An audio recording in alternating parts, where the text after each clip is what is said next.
আগুন কেন মাটির সামনে নত হবে? মাটি আগুনের সামনে নত হওয়া উচিত। তার কেয়াস হচ্ছে এমন, কেয়াস মানে কি? তার এটা কি? হ্যাঁ, তার এটা যুক্তি, তার এটা যুক্তি এবং দর্শন যে আমি কেন তাকে সেজদা করব? আমি তো আগুনের তৈরি আর আদম হচ্ছে মাটির তৈরি। তো খলাকতাহু মিন নার ওয়া খলাকতানি মিন তিন, খলাকতানি মিন নার ওয়া খলাকতাহু মিন তিন। আমাকে সৃষ্টি করেছেন আগুন দিয়ে, আদমকে সৃষ্টি করেছেন মাটি দিয়ে।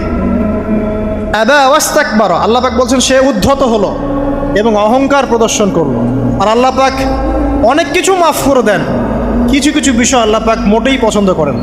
তার মধ্যে একটা হচ্ছে অহংকার, তার মধ্যে একটা হচ্ছে শিরক, তার মধ্যে একটা হচ্ছে অন্যের হক নষ্ট করা, তার মধ্যে একটা হচ্ছে আদম সন্তানকে হত্যা করা, তার মধ্যে একটা হচ্ছে বৃদ্ধ বয়সে ব্যভিচার করা, তার মধ্যে একটা হচ্ছে মুরতাদ হয়ে যাওয়া। ওই যে খ্রিস্টান হয়ে যাচ্ছেন না, খালি মরেন তারপর বুঝবেন, খালি মালাকুল মউত আসুক তারপর বুঝবেন।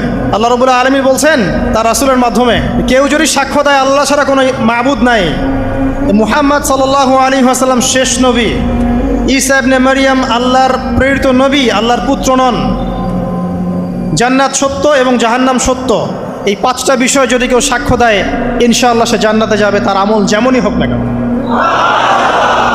টাকার বিনিময়ে, চাকরির বিনিময়ে, সমাজসেবার নামে আর চিকিৎসার নামে ইমান বিক্রি করে ফেললেন, সুবহানাল্লাহ সুবহানাল্লাহ।